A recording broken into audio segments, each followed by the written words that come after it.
Everyone experiences heartbreak at some point, and for some, it can be one of the worst experiences of their lives. You could be crying in the shower at 4 a.m. listening to Joji while drinking, feeling like your life is meaningless without the person you spent so much time with.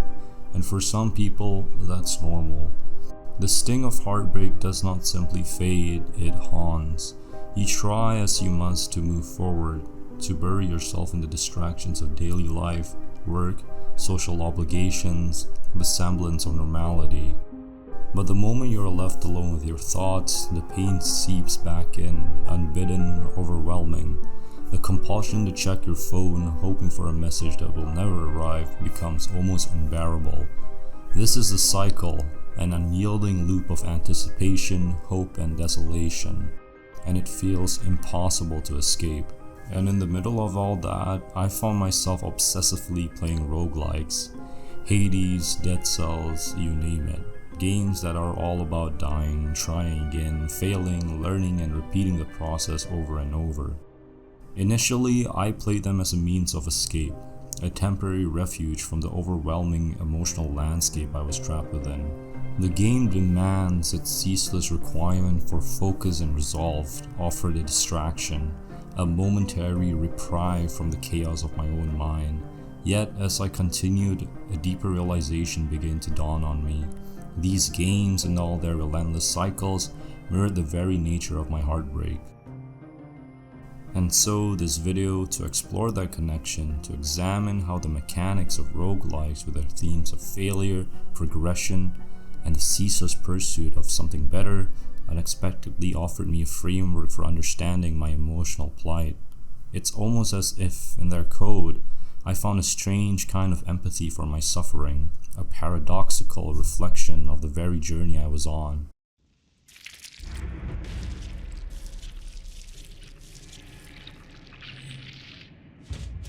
Dead Cells is an exercise in persistence, a relentless cycle of birth, death, and rebirth. You start in a cold, damp prison cell, stripped of everything you once had. No weapons, no progress, just the endless cycle of fighting, dying, and trying again. What remains is the cruel repetition of combat, the harrowing inevitability of failure, and the fleeting illusion of progress. Each run demands adaptability. You may stumble upon a weapon that aligns with your deepest instinct, or you may be forced to scavenge, to grapple with the uncertainty of what is offered. Yet, regardless of your prowess, death is never far behind, and when it strikes, it wipes away almost everything you fought for, your weapons, your sense of progression, your fragile illusion of control. You are returned to the starting line, with nothing but the vague echo of how far you once ventured. Sounds familiar? That's heartbreak in a nutshell. One moment you're at your best, feeling invincible, convinced that everything is falling into place, and then suddenly it's over. All the memories, the plans, the future you were so sure of, it all gets ripped away in an instant, leaving you back at square one. Except, just like in Dead Cells, you're never truly at square one. When I experienced heartbreak, it felt as though the universe had pressed a cruel reset button. I lost not just the person I love, but the very version of myself that had existed in the space between us. The inside jokes, the late night conversations, these were not just shared moments, they were the scaffolding of who I was. It felt as though I had been condemned to begin anew, stripped of my identity, and yet life continued, relentless, indifferent, much like the unforgiving rhythm of Dead Cells. I had no choice but to move forward, even when it seemed pointless. But that's the thing in Dead Cells. Every run isn't actually the same, every failure leaves something behind. You might not keep your weapons, but you keep blueprints, unlock abilities, permanent upgrades that make the next attempt just a little easier. You don't always notice the progress right away, but it's happening, and heartbreak works the same way. It doesn't feel like it in the moment, but every painful experience shapes you. You start to understand yourself better, what you want, what you need, what you won't tolerate. You become sharper, more resilient, more aware of your own worth. If Dead Cells is a meditation on survival, then Hades unveils something far more existential, inevitability. In Hades, you assume the role of Zagreus, the prodigal son of Hades. Ensnared within the labyrinth depths of the underworld, no matter the extent of your strength, no matter how meticulously you prepare, death looms with inescapable certainty, just as it does in every roguelike. Each attempt to escape ends in the same tragic conclusion: failure. You return to the beginning, your progress nullified, and must embark once again on the arduous path of perseverance. Yet, where Dead Cells emphasizes the mechanical rhythm of persistence, Hades delves into the realm of the personal. It is not simply about accumulating strength, it is about the quieter, more nuanced pursuit of understanding.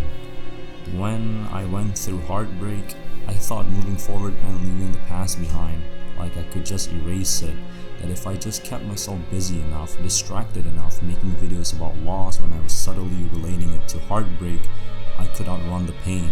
But Hades reminds you that some things don't just disappear. Every time you try to move on, something pulls you back. Old memories, regrets, the same what-ifs, replaying in your mind. And just like Zagreus, no matter how much I tried to push forward, I kept finding myself back at the start, facing the same emotions all over again. Yet, here lies the poignant brilliance of Hades. Despite the cyclical nature of its design, each run offers not mere repetition but profound revelation. The journey itself becomes the point, not the destination. Every failed attempt unveils something new, both about the game's narrative and, more subtly, about yourself.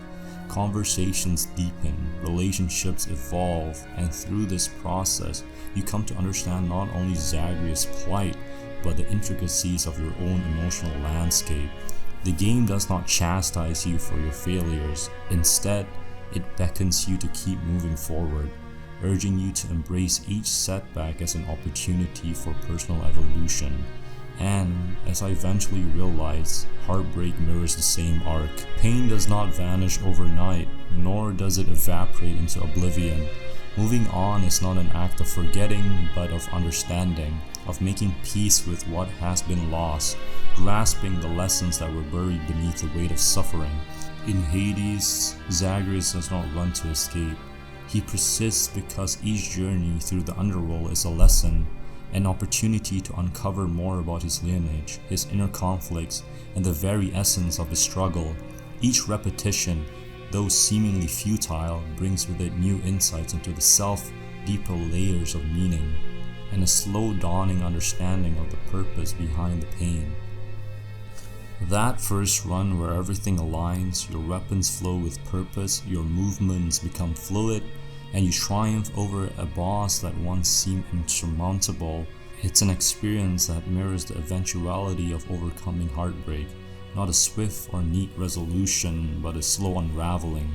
One day you awaken to find the weight of grief less suffocating, the memories less jagged. The pain remains, yet it no longer commands you, it simply exists, no longer in the driver's seat, but merely as a part of the landscape. You are no longer a prisoner to the past. In Hades and Dead Cells, the soundtrack transcends mere accompaniment. They act as a sonic representation of the player's emotional odyssey. Music is no longer relegated to the background, but serves as a visceral reflection of the player's inner turmoil, embodying the cyclical nature of both gameplay and heartbreak. It's as if the composers have tapped into the very pulse of human suffering, crafting melodies that resonate with the player's own existential battles. In Hades, Darren Scorp's masterful score is a symphonic narrative of descent and ascent, chaos and understanding. Each zone within the underworld is painted with a distinct sonic palette, reflecting not merely the environmental dangers, but the emotional states that accompany Zagreus' journey. The frantic urgency of Tartarus, with its relentless percussion and rhythmic drive, encapsulates the desperation of trying to escape from the suffocating grasp of grief. Yet, as you venture deeper, the music begins to soften. Whispers of melancholy strings and ethereal harmonies weave into the composition, echoing the painful yet necessary process of introspection. This shift in tone, a mere composition of notes and rhythms, mirrors the aching truth of healing. It is not a matter of moving forward at all costs, but of reckoning with the past, embracing its weight, and carrying it with grace. Dead Cells, on the other hand, uses its soundtrack as an oral manifestation of both frustration and resolution. The relentless pulse of the combat music, with its driving beats and unyielding tempo, mirrors the player's ceaseless struggle against the unforgiving cycle of failure and renewal. There is a brutal elegance to it, a reminder that progress is not linear, but rather an endless loop of pushing forward and failing back. Yet within the perpetual motion, there is a strange beauty to be found. The melodies, repeating like the echo of a painful memory, subtly shift with each death, each reset, suggesting that while the journey may seem unending, growth is inscribed in the repetition. The music, like the player's own psyche, begins to evolve in its own quiet way, shifting from mechanical urgency to something more introspective, more nuanced. It mirrors the emotional degradation that accompanies heartbreak, the resignation to the cycle, until one begins to perceive the subtle undercurrents of change. The music acts as an emotional anchor, guiding the player not only through the tangible obstacles of the game, but through the labyrinth of their own emotions. As the player succumbs to failure again and again, the soundtrack morphs not into a soundtrack of defeat, but one of reflection. Every note that plays after each death becomes a reminder that there is no such thing as true failure, only growth through the repetition of the painful, the inevitable, and the relentless. The music is the true companion, providing solace in a world that feels out of control, reminding the player that even in its darkest moments, there is always progress, however imperceptible. Heartbreak and roguelikes, at first glance, may appear as different, even unsuited experiences, yet upon closer examination, they reveal an unsettling similarity, a shared lesson that transcends their superficial differences. In Dead Cells, the relentless pressure to persist in the face of endless setbacks mirrors the indomitable human spirit, the refusal to yield even when every attempt seems futile. And in Hades, we are confronted with a more existential truth. Some struggles, some emotional battles cannot be outrun. No matter how hard we try, both games in their own way teach us that progress is not always linear, nor is it easily discernible.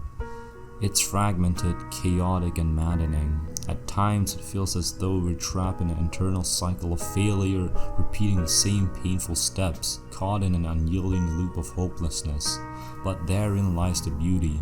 With every failed run, with every agonizing setback, there is something left behind: growth, resilience, a quiet but undeniable evolution. Heartbreak is not a wound that heals in a single clean motion. It is not a moment in time that you can simply move beyond, as if one day you will wake up, the pain will have vanished. No, healing is far more insidious. It's a slow, almost imperceptible process of adaptation. You learn over time how to carry the weight of the past, not as a burden, but as a part of your being, and one day, without even realizing it, you find yourself moving forward. Not because you have forgotten, but because you have been irrevocably shaped by what you endured. Perhaps this is why I found solace in roguelikes during my darkest hours. They weren't just games, they were the very reflection of my struggle, the frustration, the setbacks, the subtle yet inexorable forward momentum. Everything mirrored my own journey, and in those moments of despair, I realized something profound. In both life and in these games, the only true defeat comes not in failure but in surrender. The moment you stop trying, you lose.